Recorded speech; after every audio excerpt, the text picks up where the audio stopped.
Hello students, आज हम gaseous state unit का जो कि यूनिट सेकंड है, इसका लेक्चर थर्ड स्टार्ट करते हैं। आज का टॉपिक है आदर्श व्यवहार से विचलन, जिसे हम डेविएशन फ्रॉम आइडियल बिहेवियर भी कहते हैं।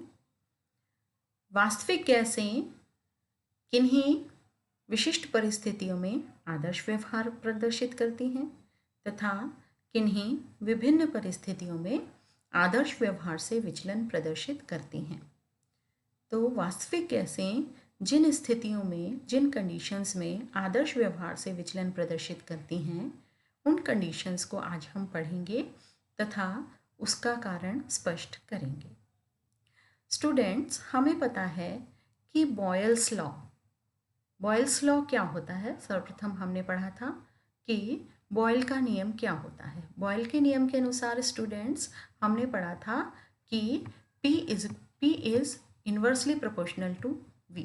बॉयल्स लॉ क्या कह रहा था? P is inversely proportional to V।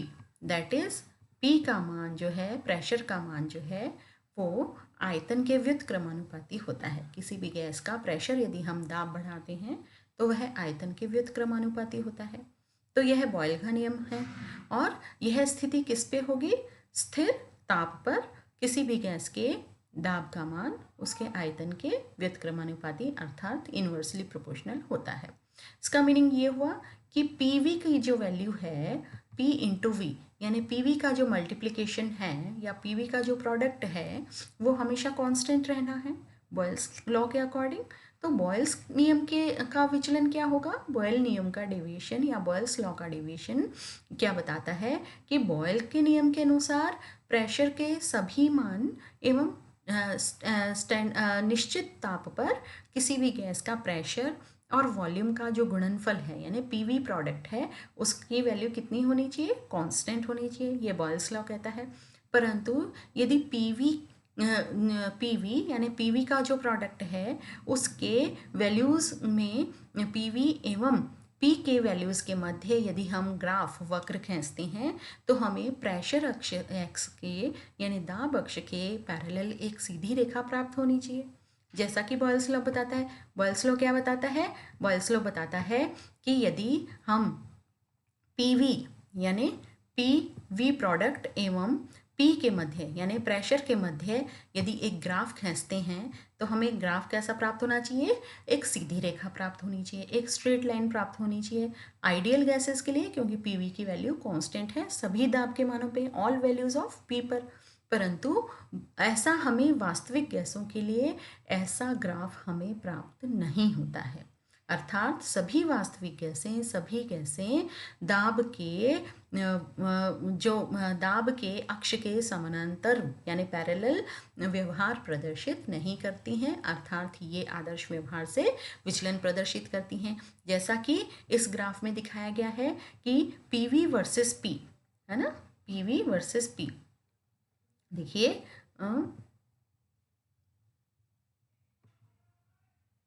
ये देखिए PV वर्सेस P जो कर्व है, हमने डिफरेंट गैसेस के लिए हमने PV वर्सेस P वक्र खींचे तो हमें क्या प्राप्त हुआ कि आदर्श गैस के लिए ये जो डॉटेड लाइन है, ये जो डॉटेड लाइन यहाँ दिखा रखी है, यह हमें आइडियल गैस के लिए प्राप्त हो रही है। यानी आइडियल गैस के लिए PV की वैल्यू सभी दाब के मानों पर कांस्टेंट मिलती है, हमें कांस्टेंट होनी चाहिए, यही बॉयल्स लॉ है। परंतु बॉयल का लॉ का डेविएशन यानी बॉयल लॉ से विचलन हमें प्राप्त होता है। और विचलन का क्या मतलब है कि जैसे नाइट्रोजन CO2 CH4 एवं H2 तथा HE गैसेस के लिए हमने उनके विभिन्न PV प्रोडक्ट एवं P यानी PV के मान और P के मध्य हमने बहुत से कर्व्स खींचे, और जब कर्व्स खींचे तो हमें कैसे प्राप्त हुए? ये कर्व्स हमें कुछ इस प्रकार के प्राप्त हुए, परंतु हमें स्ट्रेट लाइन प्राप्त नहीं हुई। We have not obtained the straight line like ideal gases. Ideal gas के लिए तो हमें ये डॉटेड जो लाइन है उसके जैसा हमें कर्व प्राप्त होना चाहिए। परंतु जो हमने जनरली जो गैसेस हैं, nitrogen, oxygen, carbon dioxide, carbon monoxide, methane, hydrogen, helium, ammonia, इन गैसेस के लिए जब हमने पीवी वर्सेस पी वक्र खींचे तो ये हमें सीधी लाइन यानी स्ट्रेट रेखा प्राप्त ना होकर हमें कुछ इस प्रकार से हमें ग्राफ प्राप्त हुए जो कि आदर्श व्यवहार से विचलन को प्रदर्शित करते हैं। अब हम देखते हैं कि हाइड्रोजन, हीलियम, नियॉन जैसी गैसेस जो हैं, इनके ये जो हाइड्रोजन और हीलियम है और नियॉन, ये दोनों गैसेस, ये हाइड्रोजन और ये हीलियम, हाइड्रोजन और हीलियम जैसी गैसों के लिए देखिए ये क्या है। हम वापस से देखते हैं, देखिए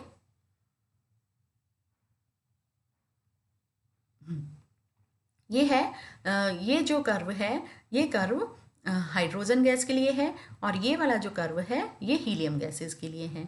इन गैसेस के लिए हमें कैसी स्ट्रेट लाइन प्राप्त हो रही है, परंतु इंक्रीजिंग ऑर्डर में हमें प्राप्त हो रही है, अर्थात प्रेशर बढ़ने के साथ साथ पीवी की जो वैल्यू है, इनकी वैल्यू लगातार बढ़ती जा रही है। हाइड्रोजन और हीलियम जो गैसेज हैं और नियॉन टाइप की जो गैसेज हैं वो तो इस प्रकार का बिहेवियर शो कर रही हैं, जबकि अलग जो गैसेज हैं, nitrogen, carbon monoxide, carbon dioxide, CH4 है ना, और अमोनिया, ऑक्सीजन जैसी गैसेस जो हैं वो इस प्रकार के कर्व प्रदर्शित कर रही हैं कि इनकी पीवी की वैल्यू पहले तो प्रेशर के साथ बढ़ने के साथ साथ पीवी की वैल्यू कम होती जाती है यानी डिक्रीज होती है। एक निम्नतम वैल्यू यानी एक निम्नतम मान को यानी मिनिमम मान यानी मिनिमम डिप को प्राप्त करके फिर से प्रेशर बढ़ने के साथ साथ बढ़ने लग जाती है। तो हमें दो प्रकार के कर्व्स प्राप्त होते हैं। पहले टाइप का जो कर्व है वो हाइड्रोजन और हीलियम और नियॉन टाइप की गैसेस शो कर रही हैं, जिसमें क्या है पीवी की वैल्यू प्रेशर बढ़ने के साथ साथ बढ़ती जा रही है। और दूसरे टाइप का जो कर्व है, इसका यह कर्व जो है वो हमें nitrogen, carbon monoxide, carbon dioxide, methane, ammonia जैसी गैसेस से हमें प्राप्त हो रहा है, जिसमें क्या है कि पहले पीवी की वैल्यू प्रेशर बढ़ने के साथ साथ घटती जाती है, एक मिनिमम वैल्यू को ऑब्टेन करती है यानी मिनिमम डिप को प्राप्त करती है और फिर से पी का मान बढ़ने के साथ साथ बढ़ती जाती है, इस प्रकार से बढ़ती जाती है। तो इस प्रकार से हमें दो टाइप के कर्व्स प्राप्त होते हैं। तो इन कर्व्स को एक्सप्लेन करने के लिए हमें एक टर्म को काम में लेना होता है, एक पद को काम में लेते हैं हम, जिसे कंप्रेसिबिलिटी फैक्टर Z कहते हैं। तो कंप्रेसिबिलिटी फैक्टर Z जो होता है, Z क्या होता है compressibility factor, it is equal to PV upon RT। Z जो कंप्रेसिबिलिटी फैक्टर होता है उसकी वैल्यू क्या होती है, PV अपॉन NRT या PV अपॉन RT। अर्थात जो आदर्श जो रियल गैसेस का जो वॉल्यूम है ना, रियल गैसेस का जो वॉल्यूम है डिवाइडेड बाय आइडियल गैसेस का जो वॉल्यूम है, उन दोनों का जो प्रोडक्ट होता है, उन दोनों का जो रेशो होता है वो कंप्रेसिबिलिटी फैक्टर कहलाता है। देखिए जैसा कि हम इसमें देखते हैं कि हमने क्या कहा कि सभी गैसों के जो आदर्श व्यवहार से विचलन है उसको हम कंप्रेसिबिलिटी फैक्टर के रूप में व्यक्त करते हैं।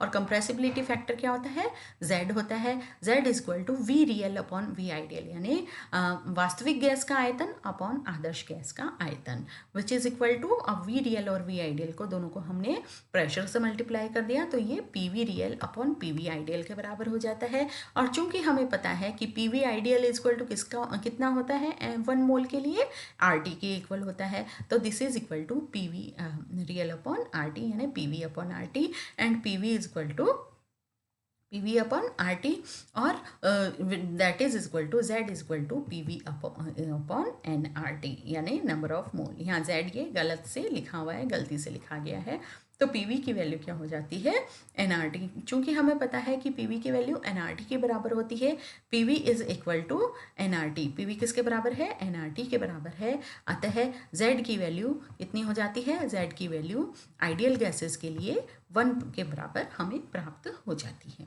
तो हम ये कहते हैं कि जो कंप्रेसिबिलिटी फैक्टर Z है, ये कंप्रेसिबिलिटी फैक्टर Z है, इसकी वैल्यू टेम्परेचर तथा प्रेशर पर एक गैस के पर मोल तथा आइडियल गैस के प्रति मोल आयतन का रेशो होता है। और आदर्श गैस के लिए Z की वैल्यू कितनी होती है? 1 होती है। आइडियल गैस के लिए Z की वैल्यू 1 होती है और इसकी वैल्यू ताप और दाब पर निर्भर, टेम्परेचर और प्रेशर पर निर्भर नहीं करती है।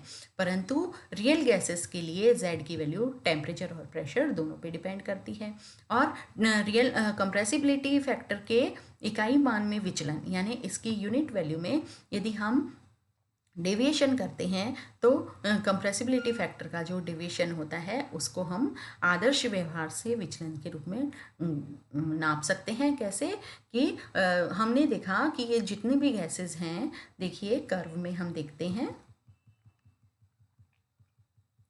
कि ये जो गैसेस हैं हाइड्रोजन और हीलियम और नियॉन टाइप की गैसेस एवं nitrogen, oxygen, carbon monoxide, carbon dioxide, methane, ammonia type की जो गैसेस हैं, ये गैसेस जो होती हैं इन गैसेस के दोनों के ही Z का मान 1 कहाँ कब प्राप्त हो रहा है? At very low pressure. यहाँ वेरी लो प्रेशर पर दोनों ही गैसेस के Z का मान लगभग 1 यानी आदर्श गैस के बराबर हमें प्राप्त हो रहा है। यानी PV की वैल्यू जो Z या कंप्रेसिबिलिटी फैक्टर यानी PV या Z जो है उसको हम कह सकते हैं कि इसकी वैल्यू नियर अबाउट 1 है। हम नेक्स्ट ग्राफ में देखते हैं इसको।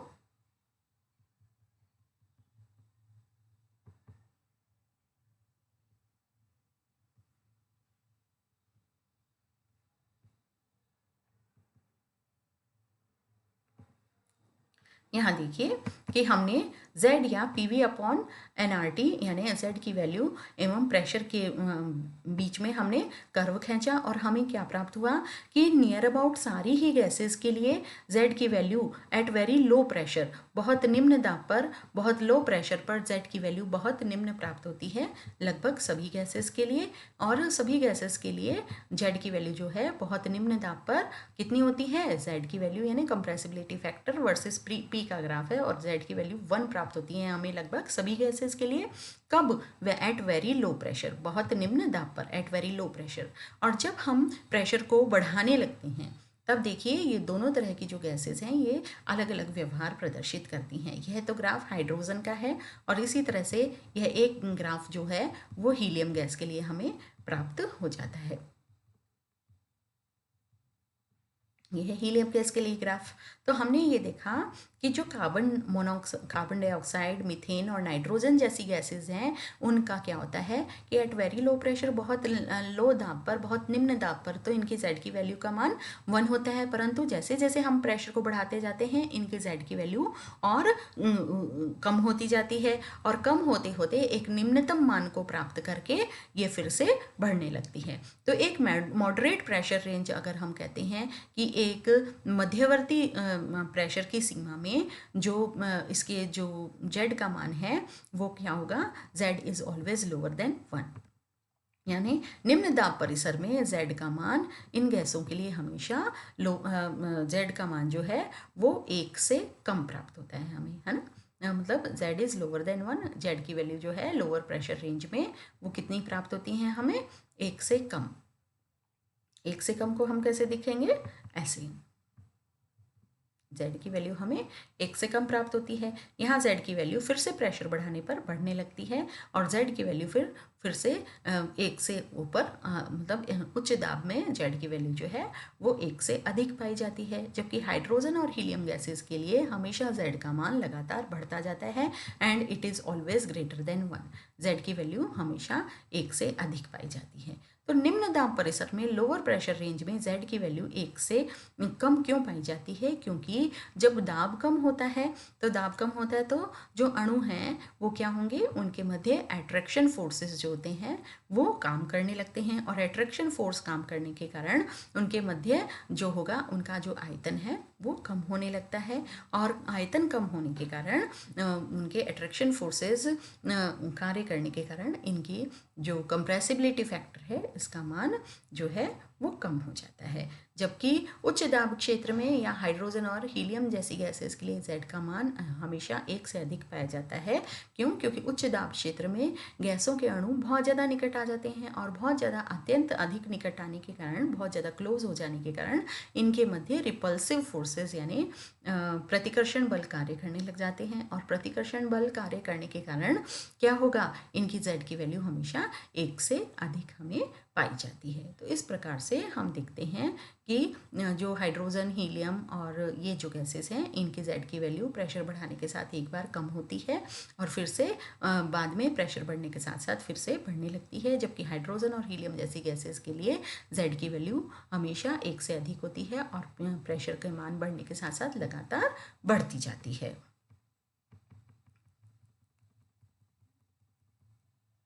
तो ऐसे में यदि हम देखें कि ऐसी गैसें जिनके Z का मान निम्न दाब पर, मतलब लोअर प्रेशर पर तेज़ी से कम होता है, वो गैसें इजीली लिक्विफाई हो जाती हैं। अतः CO2 गैस, नाइट्रोजन व CH4 गैस की तुलना में ये आसानी से लिक्विफाई यानी द्रवीकृत हो जाएंगी। लेकिन हाइड्रोजन और हीलियम के लिए क्या होगा, क्योंकि इनका हमेशा Z की वैल्यू 1 से अधिक पाई जाती है, तो हाइड्रोजन और हीलियम के लिए इस कर्व में कोई डिप नहीं है, और डिप नहीं है, अतः ये गैसें साधारण ताप पर आसानी से द्रवित यानी लिक्विफाई नहीं होती हैं, और अत्यंत कम ताप पर यानी एट वेरी लो प्रेशर, और वो लो प्रेशर कितना है, एट वेरी लो प्रेशर, यह अत्यंत कम ताप को कितना है,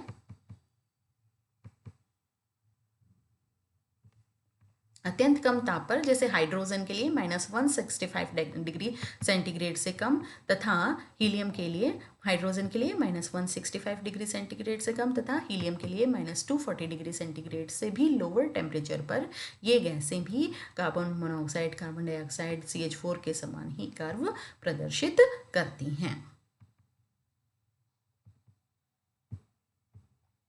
अब हम आते हैं नेक्स्ट टॉपिक पर, effect of temperature on deviation from ideal behaviour, यानी ताप का प्रभाव, बॉयल टेम्परेचर पर ताप का प्रभाव, या हम यह कह दें कि आदर्श व्यवहार से विचलन पर ताप का प्रभाव। टेम्परेचर का क्या इफेक्ट पड़ता है, हम यहाँ जैसे कि ये कर्व हमने देखा है, PV, ये कर्व जो होता है, या PV और Z के मध्य कर्व होता है। ये कर्व क्या होता है, Z वर्सेस P या PV वर्सेस P के मध्य ग्राफ होता है। इस ग्राफ में हम देखते हैं कि जो आइडियल गैसेस हैं, आइडियल गैसेस के लिए तो हमें एक सीधी लाइन प्राप्त होती है, एक स्ट्रेट लाइन जो है वो आइडियल गैसेस के लिए हमें प्राप्त होती हैं, परंतु हम यहाँ देख रहे हैं कि -70 डिग्री सेंटीग्रेड पर क्या होता है कि Z का मान कम होने लगता है, एक निम्नतम को प्राप्त करता है और फिर से बढ़ने लगता है।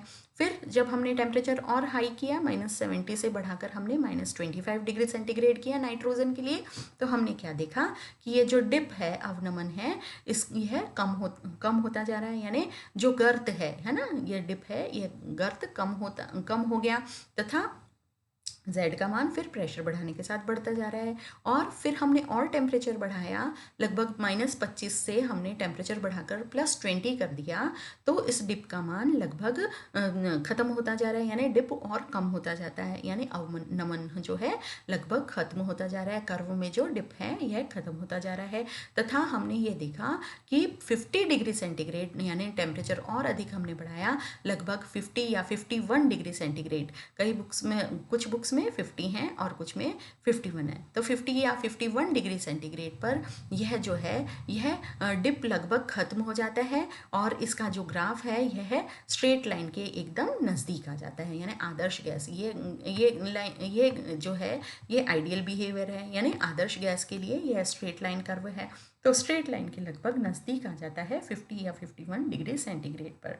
तो हमने क्या किया, अमेगट ने नाइट्रोजन गैस के लिए डिफरेंट टेम्परेचर पर PV वर्सेस P या Z versus P graphs plot किए, तथा उसने यह पाया कि जैसे जैसे हम टेम्परेचर को बढ़ाते जाते हैं, हमने -70 से बढ़ाकर -25 कर दिया, तो यह जो डिप था वह कम होता गया, कर्व में जो डिप है वो कम होता गया, तथा -25 से फिर मैंने -20 किया, तो यह डिप और कम हो गया, और +20 से हमने 50 डिग्री या 51 डिग्री सेंटीग्रेड किया, तो यह डिप जो है यह लगभग खत्म हो गया, यानी हमें एक हॉरिजॉन्टल लाइन लगभग प्राप्त हुई जो कि आइडियल गैस के कर्व के समानांतर थी और एकदम पैरेलल थी। और यह हॉरिजॉन्टल लाइन क्या प्रदर्शित करती है कि 50 डिग्री सेंटीग्रेड पर नाइट्रोजन गैस बॉयल्स लॉ की को फेवर कर रही है, यानी बॉयल्स लॉ की अनुपालना करती है, क्योंकि 51 डिग्री सेंटीग्रेड पर आदर्श व्यवहार से विचलन नहीं पाया जाता है, गैस लगभग आदर्श व्यवहार प्रदर्शित करती है।